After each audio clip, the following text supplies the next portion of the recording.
हरिओम मित्रों, स्वागत है आप सभी लोग का हमारे इस यूट्यूब चैनल पर। कैसे हैं आप सब लोग और कैसा चल रहा है आप सबका अध्ययन। जैसा कि आप सभी को ज्ञात है, हम सुखनासोपदेश ग्रंथ का अध्यापन कर रहे हैं। इसके पहले 6 कक्षाएं हो चुकी हैं। जो आज पहली बार इस कक्षा को देख रहे हैं तो चैनल के प्लेलिस्ट में जा कर के इसके पहले की सभी कक्षाएं देख लेंगे, जो पूर्णतः निःशुल्क है।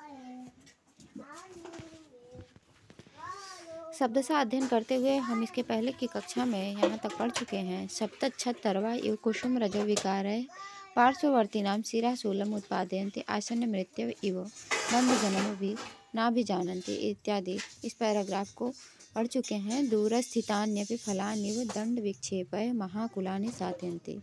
राज प्रकृति का वर्णन पढ़ रहे थे। उसमें हम कुछ राजाओं के बारे में पढ़ रहे थे। कुछ राजा लोग ऐसे होते हैं जो दूर स्थित, जैसे हम दूर स्थित फल को डंडा मार करके तोड़ते हैं, उसी तरह से कुछ राजा लोग भी ऐसे होते हैं जो बहुत दूर स्थित होते हैं। राजा के पास नहीं होते, राजा से दूर होते हैं, किंतु कुछ राजा लोग उन्हें दंड दे कर करके उनके महान कुल का विनाश करते हैं। इसके आगे हम आज की कक्षा में पढ़ेंगे। कुछ राजाओं की बात ही चल रही है। अकाल कुसुम प्रसवः इव मनोहराकृतयो अपि लोक विनाश हेतवः। कुछ राजा लोग अकाल कुसुम प्रसव की तरह होते हैं। अकाल कुसुम प्रसव क्या है? जो बिना समय में फूल खिल जाता है उसे कहते हैं अकाल कुसुम प्रसव। जैसे गर्मी के सीजन में खिलने वाला फूल शीत ऋतु में ठंडी में खिल जाए तो उसको कहेंगे अकाल कुसुम प्रसव। और जो बिना समय का खिला हुआ फूल रहता है, बिना समय में ही फूल खिलता है, वह विनाश की सूचना देने वाला होता है। विनाश की सूचना देने वाला होता है। उसी तरह से कुछ राजा लोग होते हैं जो अकाल कुसुम प्रसवा की तरह मनोहर तो होते हैं। अकाल में खिले हुए फूल भी मनोहर होते हैं, सुंदर लगते हैं। उसी तरह से कुछ राजा लोग भी मनोहर होते हैं। फूल जो है वो विनाश की सूचना देते हैं, किंतु राजा लोग लोक विनाश के हेतु होते हैं। स्मशान आग्नेया इव अति रौद्र भूतया। कुछ राजा लोग स्मशान की अग्नि की तरह होते हैं। जो स्मशान की अग्नि रौद्र रस से युक्त होता है। और कुछ राजा लोग क्या होते हैं? रौद्र माने भयंकर। कुछ राजा लोग भयंकर स्वभाव वाले होते हैं। तैमिरिका इव अदूरदर्शिना। कुछ राजा लोग तैमिरिक की तरह होते हैं। जिस व्यक्ति को तिमिर रोग हो जाता है वह दूरदर्शी नहीं होता, उन्हें दूर तक दिखाई नहीं देता है। तो उसी तैमिरिकाह की तरह कुछ राजा लोग भी होते हैं जो दूरदर्शी नहीं होते हैं, दूरदृष्टा नहीं होते हैं। आगे उपसृष्टा इव क्षुद्राधिष्ठित भवना। कुछ राजा लोग उपसृष्टा की तरह होते हैं। उपसृष्टा माने वेश्या या फिर वेश्या का भवन। जैसे वेश्या का भवन क्षुद्राधिष्ठित भवना होता है। वेश्या के भवन में क्षुद्र लोग रहते हैं, धूर्त लोग रहते हैं। धूर्तों के अधिष्ठित होने का भवन होता है जैसे वेश्या का भवन या फिर वेश्या। उसी तरह से राजा लोग भी होते हैं जिनके पास क्षुद्र, धूर्त, मंत्री इत्यादि मंत्रियों के रहने का भवन है। कुछ राजा लोग भी ऐसे हैं जिनके पास क्षुद्र, धूर्त मंत्री लोग या फिर चापलूस लोग रहते हैं। आगे श्रूयमाणा अपि प्रेतपटः इव उद्वेजयन्ति। कुछ राजा लोग प्रेतपटः की तरह उद्विग्न करते हैं। श्रूयमाणा भी सुनाई देते हुए भी प्रेतपटः की तरह उद्विग्न करते हैं। जैसे प्रेतपटः कहते हैं मृत्यु के बाद जब सो जाता है उसके साथ साथ बजने वाला ढोल नगाड़ा प्रेतपटः कहलाता है और वे उद्विग्न करने वाला होता है। श्रूयमाणा भी सुनाई देते हुए भी उद्विग्न करने वाला होता है जैसे प्रेतपटः। उसी तरह से राजा लोग सुनाई देते हुए भी हमें उद्विग्न करते हैं। चिंत्यमाना अपि महापातक अध्यवसाय इव उपद्रवम उपजनयन्ति। कुछ राजा लोग ऐसे होते हैं जिनका चिंतन भी कर लिया जाए, जिनको सोच भी लिया जाए तो वह उसकी तरह होते हैं जैसे महापाप का ज्ञान हो जाए।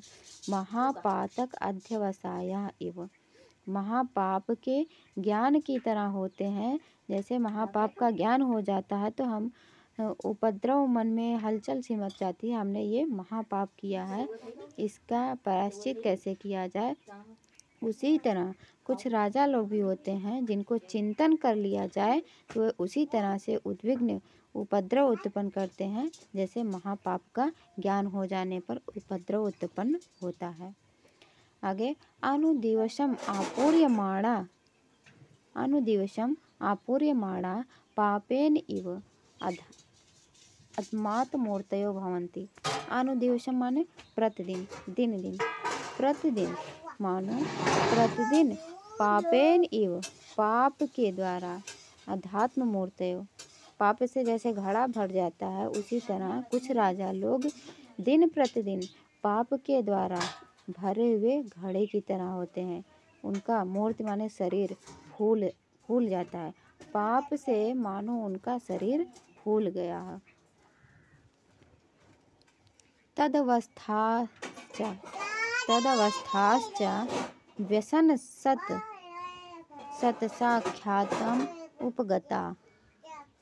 तदवस्थाश्च, और उस अवस्था को प्राप्त होने पर भी, उस अवस्था कौन सी अवस्था, राजा की अवस्था प्राप्त हो जाती है, फिर भी व्यसन सैकड़ों व्यसन उनके अंदर आ जाते हैं। जैसे राग का व्यसन, द्वेष का व्यसन, स्त्रियों के प्रति, धन के प्रति लोलुपता इत्यादि, तरह तरह के पीने का व्यसन इत्यादि, मृगया का व्यसन, ये सब व्यसन आ जाते हैं। सत व्यसनम उपगता, सैकड़ों प्रकार के व्यसन आ जाते हैं। उस अवस्था को प्राप्त हो जाने पर कुछ राजा लोग सैकड़ों व्यसन को प्राप्त हो जाते हैं। वाल्मीकि तृणाग्रवस्थिता जल बिंदव इव, कुछ राजा लोग जल बिंदु की तरह होते हैं। किसके जल बिंदु, वाल्मीकि के ऊपर जो तृण उत्पन्न हुआ है उसके अग्रभाग में उपस्थित जल बिंदु की तरह होते हैं।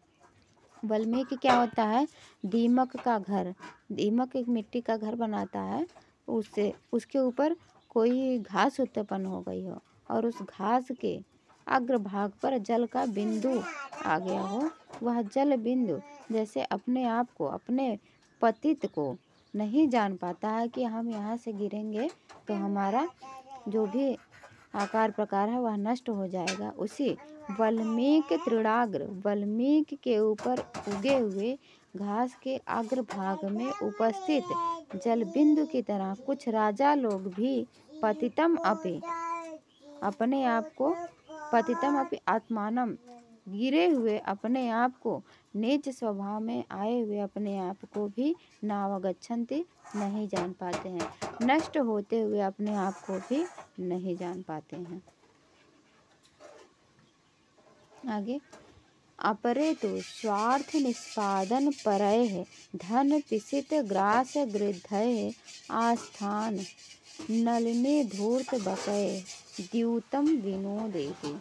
अपरे तो, और दूसरे जो राजा लोग हैं वह स्वार्थ निष्पादन परैः धन, दूसरों, स्वार्थ निष्पादन, स्वार्थ अपनी सिद्धि, अपने अर्थ के लिए, अपने लाभ के लिए, परैः धन, दूसरों के धन रूपी मांस को, पिसित माने मांस, दूसरे के धन रूपी मांस को ग्रास करने के गृद्धये, गृद्ध की तरह मांस को ग्रास करने, मांस को खाने वाले गृद्ध लोग होते हैं, और धन रूपी मांस को खाने वाले, ग्रास करने वाले दूसरे राजा लोग हैं जो स्वार्थ निष्पादन पर है, अपने स्वार्थ निष्पादन में लगे हुए होते हैं, अपने ही लाभ में लगे हुए रहते हैं और धन रूपी मांस को ग्रहण करने की इच्छा करने वाले गृद्ध की तरह होते हैं।